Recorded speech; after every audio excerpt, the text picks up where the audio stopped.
오늘은 이 81절부터 96절까지 소위 두 가지 두 연으로 되어 있죠.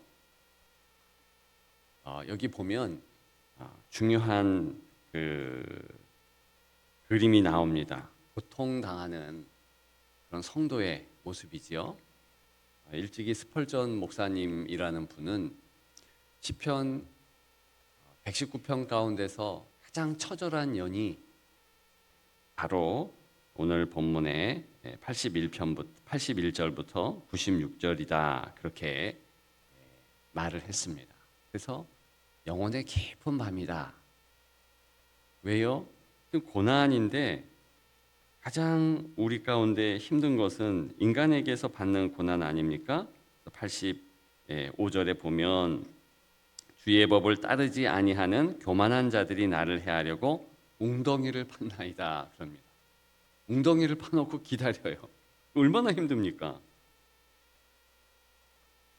86절에도 그들이 이유 없이 나를 핍박하오니 나를 도우소서 그랬습니다.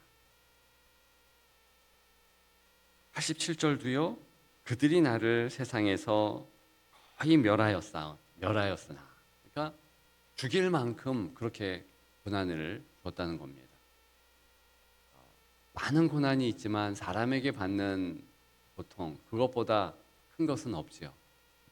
하나님께서 서로 사랑하라 이러면서 같이 모여 공동체도 이루고 또 상부상조하면서 그렇게 살라고 했는데 어떻게 된 게 사람 때문에 힘이 들고 어려움을 받습니다. 그래서 깊은 산 속에 나그네가 호랑이 만나고 짐승이 앞에 있으면 무서워하지 않는데 사람이 앞에 있으면 그렇게 무섭다며요. 그래서 귀신의 모습도 사람의 형상이지요. 두려움을 주는 것이 무슨 어떤 맹수라든가 이런 모양이 아니라 제일 두려운 게 사람의 모양이라는 것이죠. 바로 이때에 하나님께서 오늘 본문을 통하여서 이길 수 있는 비결을 주시는 것입니다. 그런 관점에서 오늘 본문을 잠시 생각했으면 좋겠습니다. 항상 히브리 말은요 알파벳이 중요한데 그 알파벳은 상형 문자입니다. 뜻을 가지고 있어요.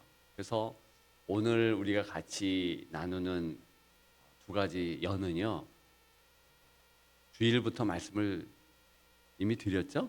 특별한 구조가 있고 알파벳 히브리어의 그 한자를 여덟 번 연속해서 첫 시작을 그 단어로 쓰고 시작한 것이다. 그래서 오늘 81절부터 96절까지 말씀인데 두 연, 하리 16, 18절이 있죠. 그래서 앞에 8절은 그 카프라는 단어로 시작된 그런 절들이 계속 있는 겁니다. 그러면은 카프가 무슨 뜻이냐 하면 빈손이에요. 손. 자, 알파벳 영어의 C를 아시잖아요. C가 거꾸로 생긴 것이 히브리 알파벳 코프예요. 코프. 11번째 단어이거든요. 22글자니까 중심에 있는 그런 단어인데 하필 빈손입니다. 손을 이렇게 핀. 그래서 손바닥의 뜻이에요. 손바닥. 꼭 그 그릇이 옆으로 이렇게 있는 것처럼 보여지죠. 그래서 수용체를 얘기합니다. 수용체. 빈 그릇이죠. 빈 그릇이고 주면 받아야 되는 그런 형상을 의미하는 겁니다. 그래서 핀손은 뭐예요? 손바닥을 벌렸다는 건 뭡니까? 나 아무것도 가지지 않았다. 그런 의미 아닙니까? 중세를 지나서 근세에 이제 저 유럽의 문화는 악수의 문화라고 그러잖아요. 악수가 적의가 없다는 뜻이에요. 나 빈손이다 그러면서 서로 빈손을 확인하면서 손을 잡는 거. 그게 화해라는 뜻 아닙니까? 무기 쥐어지지 않았다 이런 뜻이에요. 근데 하나님 앞에서 빈손, 손바닥을 벌리는 것은 무엇입니까? 나 진짜 아무것도 없습니다. 도와주셔야 됩니다. 아시잖아요. 빈손인 거.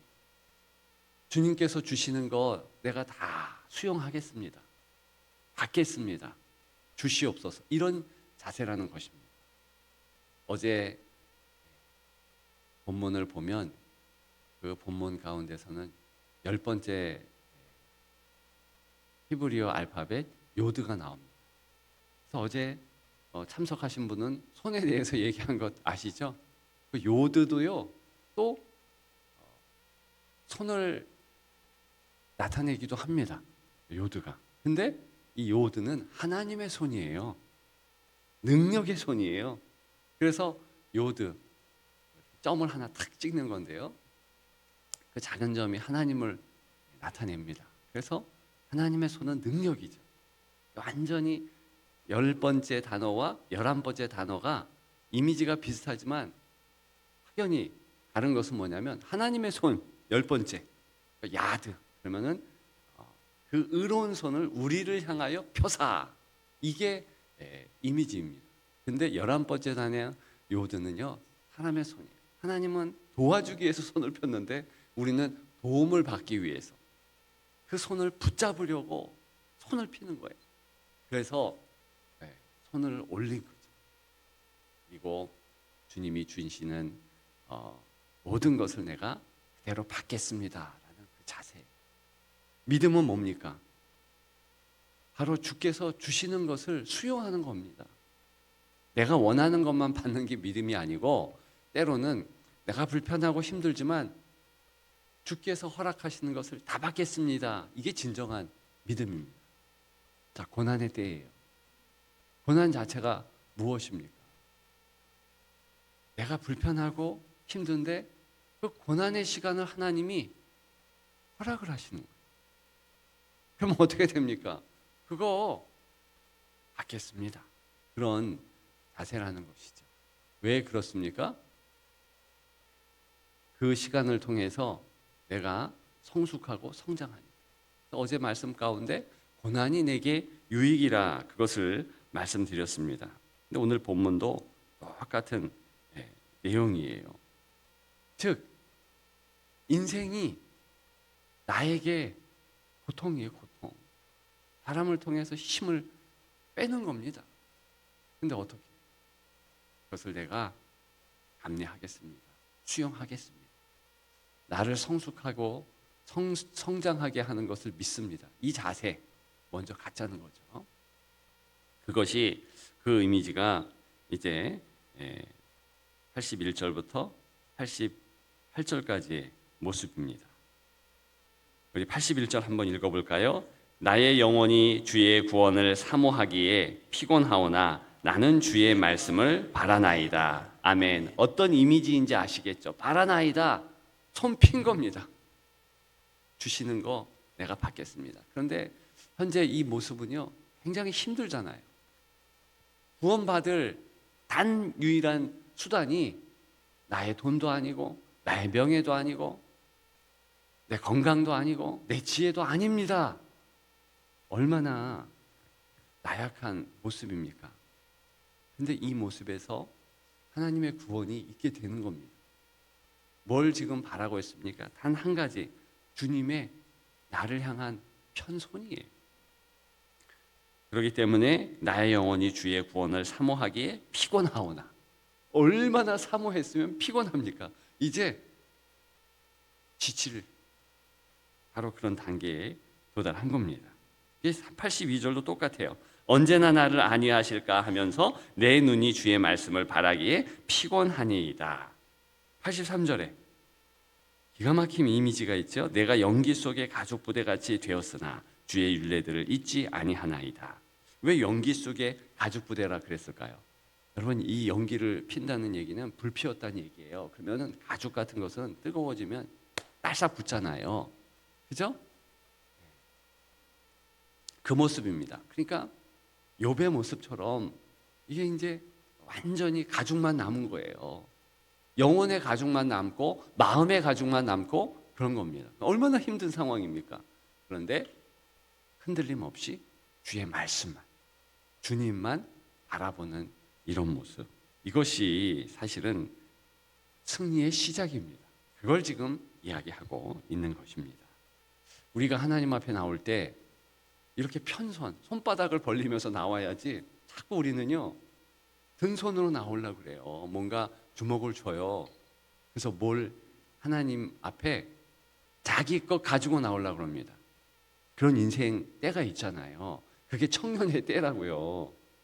그래서 내가 뭔가 가지고 있다 이럴 때 명예도 있고 돈도 좀 있고, 자, 우리가 하나님 앞에 당당하게 나갈 때 뭔가 손에 쥐어지고 나갈 때가 뭡니까?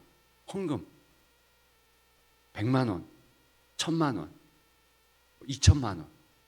제가 전에 교회에 있을 때 3000만 원을 한 권사님이 이제 헌금을 하러 가지고 오셨는데요. 그분의 이 겸손한 모습 가운데 당당한 뭐 기도 제목하고 뭐 이렇게 하셔서 가지고 오셔서 이제 교회에 있는데, 이렇게 들어보니까 진짜 하나님 앞에 당당하게 오신 거예요. 당당하게. 무슨 말씀인지 알죠? 주눅 들어온 게 아니라 최선을 다해서 이렇게. 그러니까 이게 나쁜 게 아니잖아요. 근데 때로는 그것마저도 우리의 교만인 거예요. 저희 어머니가 진짜 없는 살림에 모으고 해가지고, 예전에 이제 저를 가르쳤던 전도사님이 안수받고 개척한 그 교회에 헌금을 하신다고 그랬는데 그게 얼마 안 돼요. 근데 저보고 갖다 주라면서 얼마나 당당하게 말씀하시는지. 그러니까 하나님 앞에 뭔가 내가 드릴 수 있는 게 참 좋은 거지만, 당당한 거고 하나님 그걸 귀하게 여기는 거 맞지만, 한편으로 보면 그거 자체도 사실은 교만합니다. 우리가 하나님 앞에 드려봤자 몇 천만 원, 몇 억, 그게 뭐 그렇게 큰 겁니까? 종이 조각이에요. 우주의 하나님의 편에서 보면 다 그분의 것이니까. 여하간에 우리는 주님 앞에 언제와 같은 존재 아니에요. 빈손으로 오는 거예요. 기억하는 여러분들 되시기를 축복합니다. 89절부터 이제 96절 이 부분만 잠깐 보는데, 두 번째 새로운 연인데 라멕이라는 글자가 12번째 글자가 들어있는 연들입니다. 근데 이것은요, 라멕이라는 것이요, 상형 문자라고 그랬잖아요. 지팡이를 상징합니다. 이렇게 지팡이인데 히브리의 이스라엘의 나무들은요, 이 이제 굉장히 열악한 환경이니까 꼬부라졌어요.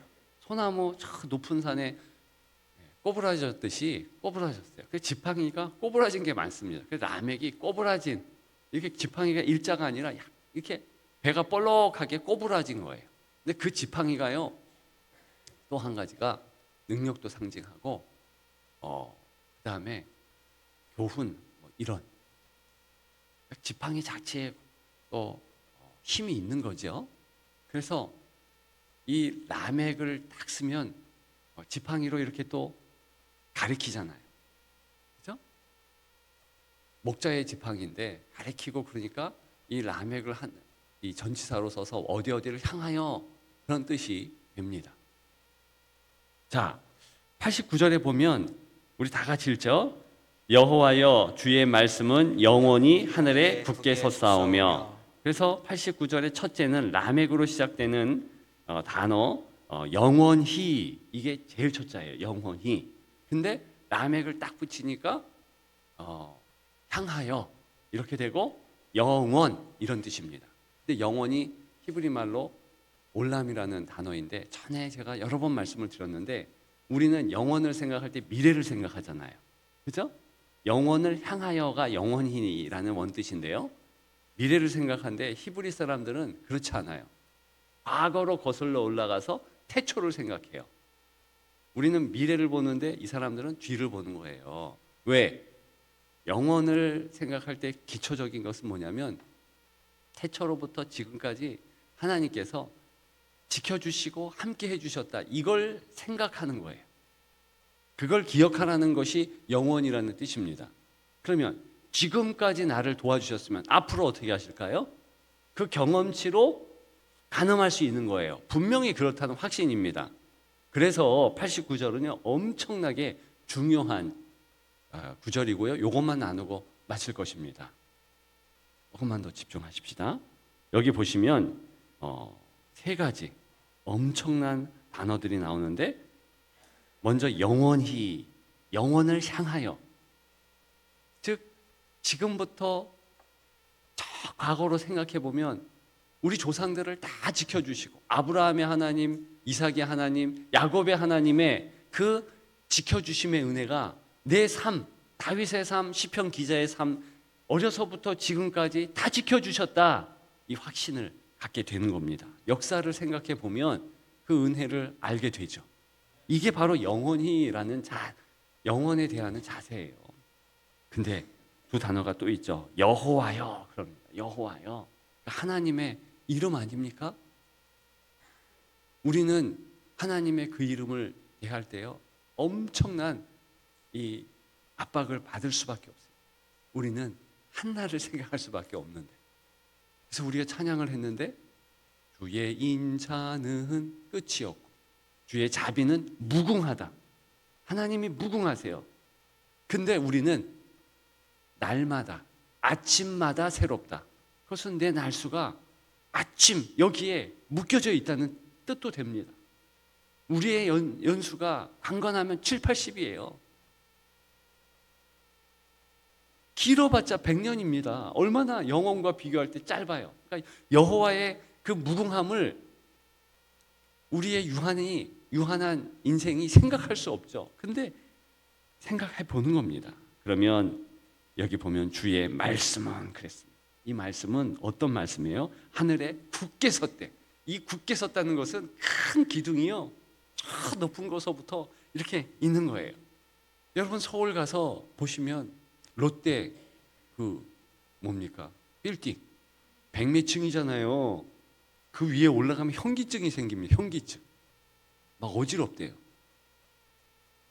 근데 그거 하려면 기둥을요 100m만 됩니까? 쫙 깊게 해야 되는 거예요. 그러니까 여기에 나오는 굳게 섰사오며라는 것은 그거 비교할 수 없는 기둥이 확 박혀 있는 거예요. 이건 움직일 수가 없어요. 우리는 갈대처럼 흔들리죠. 근데 이 기둥은 절대로 안 흔들려요. 이게 하나님의 말씀입니다. 그렇다면 뭘 교훈을 받아야 됩니까? 우리가 자꾸 시선이 어디에 가냐면 인생에게 가는 거예요. 인생. 그 인생도 나에게 시험 주는데 그게 몇 년이나 되겠습니까? 해봤자 2년, 3년이. 해봤자 10년도 못 가요. 근데 그것 때문에 그것만 보니까 내 눈이 거기에 꽂히니까 너무 힘든 거예요. 얘기만 하고 마칠게요. 우리 애들 학폭 때문에 힘들어하고 막 그러잖아요. 진짜 힘들거든요. 근데 솔직히 얘기하면 그게 몇 년입니다. 그래서 우리 아이들에게 근데 그 아이들이 그거를 너무 힘들어하니까 부모로서 역시 힘들죠. 2, 3년밖에 안 되는 건데 평생이라고 생각을 하는 거예요. 그러니까 우리가 돌려 이야기하면 똑같아요. 상황이. 우리에게 힘들고 하고 어렵게 하는 것은요 잠깐이에요. 그것 보지 말고 영원 하나님의 그 넓은 시간 그러니까 하나님을 바라보라는 겁니다. 주의 말씀은요 그 크신 섭리 가운데서 나만이 아닙니다. 내 아버지, 내 어머니, 조상, 이 나라 그리고 저 태초부터 아담부터 지금까지 하나님의 그 사랑이 어떻게 흘러 내게 왔는지 그걸 먼저 생각하라는 거예요. 그리고 그것을 붙잡으라는 거예요. 여러분 꼭 그렇게 승리하십시다. 네. 굳이 인생을 보지 마세요. 내 문제거리를 계속 보면 하나님이 너무 작아 보여요. 하나님 먼저 보십시오. 주의 자비하심이 끝이 없고 무궁하다 이걸 생각하시고 나의 아침을 보세요. 그러면 아침마다 새롭다. 성실하신 주님이 비로소 보여지는 거예요. 에라미야 애가의 핵심은 그거고요. 오늘 119편의 본문 핵심도 그겁니다. 그걸 기억하시는 여러분들 되시기를 주님의 이름으로 축복합니다.